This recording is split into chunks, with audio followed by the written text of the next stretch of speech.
Halo semuanya, perkenalkan nama aku Ezra Nauli dengan bahasa Marcelita dengan NIM 2407839. Aku dari kelas PAK 241A. Aku dari program studi pendidikan bahasa Korea. Hari ini aku akan menjelaskan tentang materi mata kuliah pendidikan agama Kristen dengan tema rendah hati. Yang pertama adalah, apa itu rendah hati? Rendah hati adalah sikap hati yang mengakui keterbatasan diri dan menyerahkan diri kepada Tuhan dalam segala hal.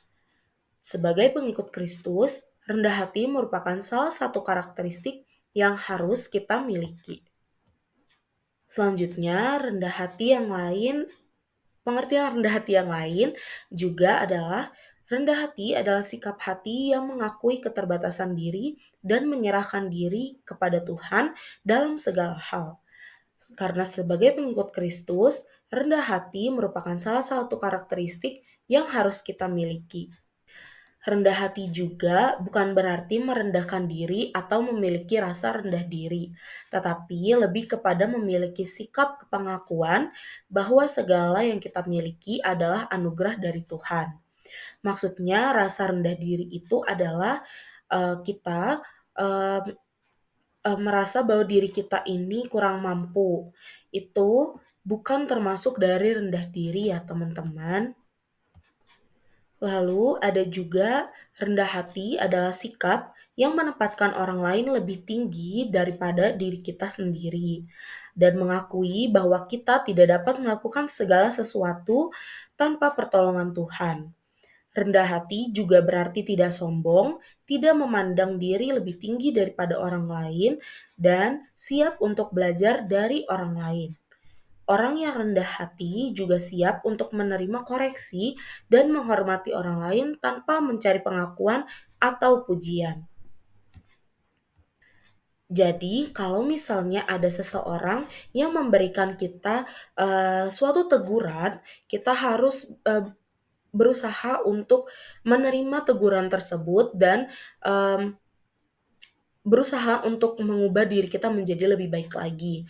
Misalnya kita dikritik oleh seseorang, lalu kita juga harus bisa memilah kritik itu apakah bisa membantu kita untuk berkembang atau malah semakin membuat kita jadi memiliki rasa rendah diri.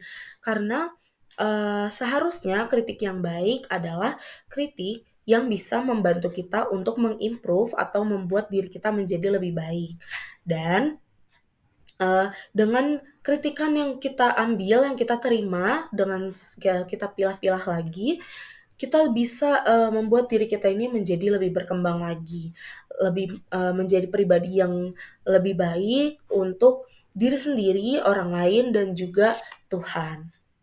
Lalu, mengapa rendah hati itu penting? Rendah hati itu penting karena rendah hati merupakan salah satu sikap dalam menghormati Tuhan. Menghormati Tuhan. Rendah hati adalah cara kita untuk mengakui kebesaran Tuhan dan menunjukkan bahwa kita membutuhkan Tuhan dalam segala hal yang kita kerjakan. Lalu selanjutnya, rendah hati itu penting untuk menghindari kesombongan.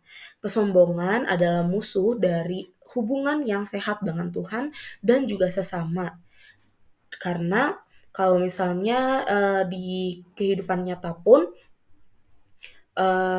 kalau misalnya kita melihat orang yang sombong, pasti kita kurang suka gitu rasanya.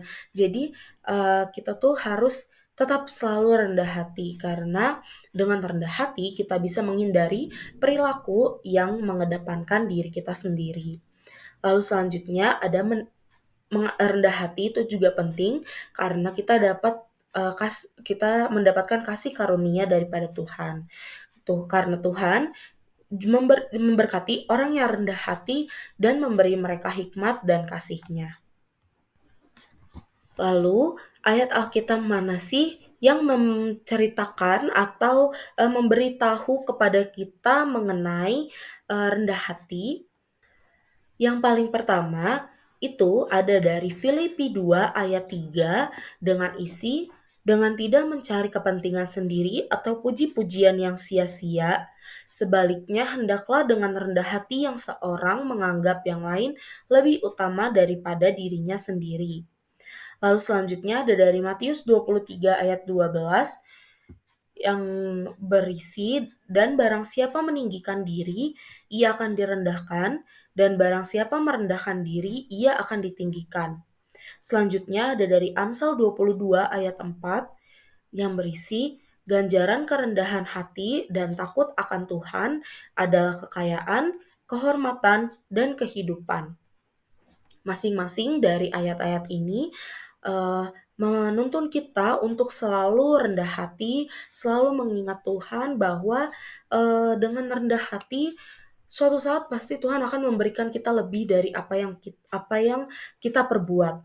Karena Tuhan itu tidak suka dengan orang-orang yang sombong, orang-orang yang menganggap dirinya itu the main character atau kayak karakter utama dari adanya suatu kehidupan gitu. Tuhan itu sangat amat membenci karena bagaimanapun secara teori juga kita ini adalah makhluk sosial. Kalau misalnya kita sombong, kita meninggikan diri kita dibandingkan dengan orang lain pun pasti tidak akan menghormati kita gitu, karena mau bagaimanapun mereka sudah terluka hatinya karena sikap kita yang terlalu egois dan terlalu ingin selalu dipandang dengan yang tinggi gitu, selalu dipandang hidup kita yang ingin selalu dipandang tinggi oleh orang lain pun tidak suka dengan hal itu gitu, dengan kita tinggi hati, tinggi diri, orang lain pun nggak suka melihat kita gitu. Jadi Tuhan mau kita sebagai anak-anaknya itu berusaha untuk terus rendah hati. Lalu selanjutnya ada juga dari Yakobus 4 ayat 6 yang berbunyi, tetapi kasih karunia yang dianugerahkannya kepada kita lebih besar daripada itu. Karena itu ia katakan, Allah menentang orang yang congkak, tetapi mengasihani orang yang rendah hati. Di sini Tuhan menentang orang yang sombong dan memberi kasih kepada orang yang rendah hati. Selanjutnya ada dari 1 Petrus 5 ayat 5 sampai 6. Demikian jugalah kamu, hai orang-orang muda, tunduklah kepada orang-orang yang tua. Dan kamu semua, rendahkanlah dirimu seorang terhadap yang lain, sebab Allah menentang orang yang congkak, tetapi mengasihani orang yang rendah hati. Karena itu, rendahkanlah dirimu di bawah tangan yang kuat, supaya kamu ditinggikannya pada waktunya. Di sini kita dipanggil untuk merendahkan diri baik dalam hubungan dengan orang lain maupun dengan Tuhan, karena Tuhan akan mengangkat kita pada waktunya.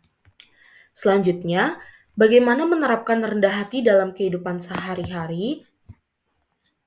Yang pertama, itu bisa dengan menghormati orang lain.